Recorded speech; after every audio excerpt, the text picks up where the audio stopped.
Bapa, Putra, dan Roh Kudus. Amin. Allah Bapa penuh kasih. Engkau adalah Bapa yang tak pernah mencobai kami melebihi kekuatan kami. Bantu kami ya Bapa untuk tetap tabah setia, bertahan dalam kehidupan iman kami. Meski pencobaan, meski kesulitan, tak jarang muncul selalu dalam hidup kami. Terpujilah namamu kini dan sepanjang segala masa. Amin. Para saudaraku terkasih, hari ini Injil bicara tentang badai, tentang tsunami kehidupan, tentang penderitaan yang luar biasa, tentang malapetaka penderitaan salib yang luar biasa. Para rasul diombang-ambingkan oleh badai, sehingga mereka takut, gentar, bahkan menuduh Yesus yang sedang tidur di buritan, seolah-olah dia dibiarkan binasa.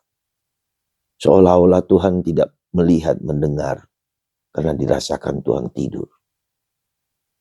Saudaraku terkasih, ada pengalaman yang sangat-sangat menyakitkan seperti ini. Apa saja kehidupan, entah penyakit, entah konflik yang berkepanjangan, yang seolah-olah jalan buntu dalam kehidupan kita. Kita mungkin telah berjuang dengan doa, rosario, dengan novena, dengan pergi ke gua-gua Maria, dan semua telah kita lakukan.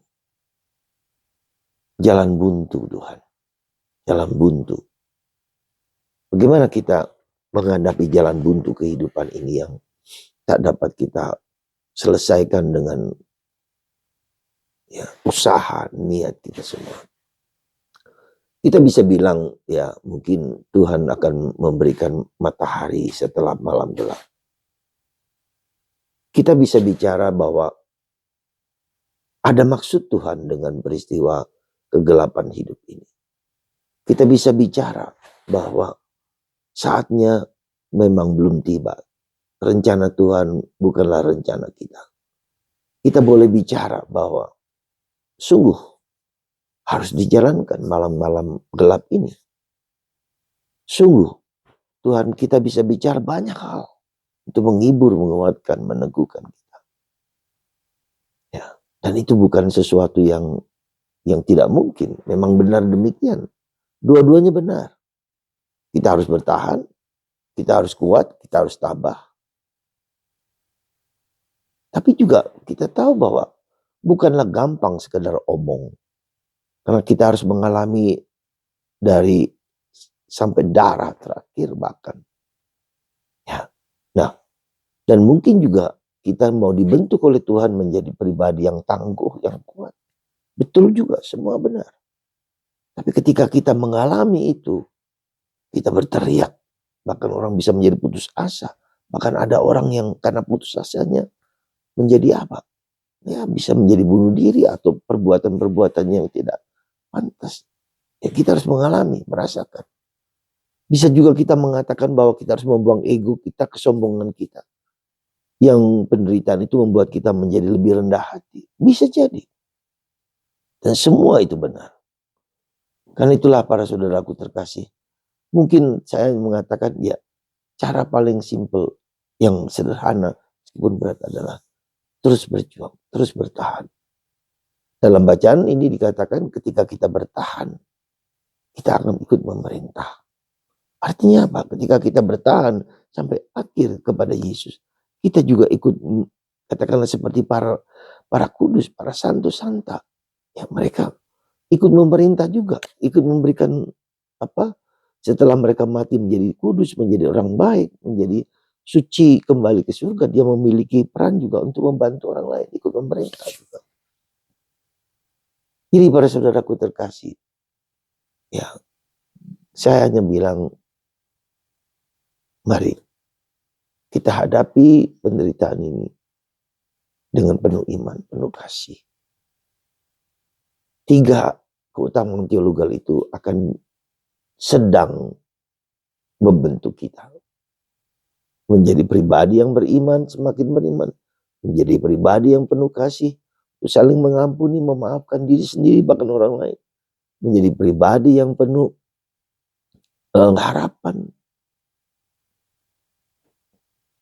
yang berharapannya kepada Tuhan, tidak kepada yang lain. Dan fakta sudah menunjukkan bahwa ketika orang bertahan, ketika orang kuat, dia akan mempunyai daya, kekuatan luar biasa, memberikan warta kepada dunia, warta kepada orang lain. Kristus Tuhan mendampingi hidup kita. Semoga kita tetap bertahan di dalam tsunami, dalam badai-badai kehidupan, dengan terus merendahkan diri, mengosongkan diri, seperti Yesus mengosongkan diri dan mengampuni. Ya Bapa, ampunilah mereka, ampunilah diriku sendiri. Karena Engkau yang berkuasa mengampuni kami semua. Tuhan memberkati Anda dan saya dan kita semua untuk tetap kuat dan tabah. Dan yang kedua, belajar kita mendaraskan doa-doa singkat setiap hari. Misalnya, Tuhan Yesus, kasihilah aku orang berdosa. Daraskan itu pagi 25 kali, siang 25 kali, sore 25 kali. Tuhan Yesus, kasihilah aku orang berdosa ini. Tuhan Yesus, kasihilah aku orang berdosa ini. Tuhan Yesus, kasihilah aku orang berdosa ini. Lama-lama doa itu akan berdoa bagi kita sendiri. Atau doa yang ketika kita mengalami jalan buntu kehidupan, bisa juga Bunda Maria mempelai Roh Kudus. Nyalakanlah Roh Kudus dalam hatiku. Bunda Maria mempelai Roh Kudus. Nyalakanlah Roh Kudus dalam hati. Terserah Anda memilih yang mana. Tapi doa singkat itu akan menenangkan pikiran, hati, dan budi ketika kita sedang gelisah, cemas, takut.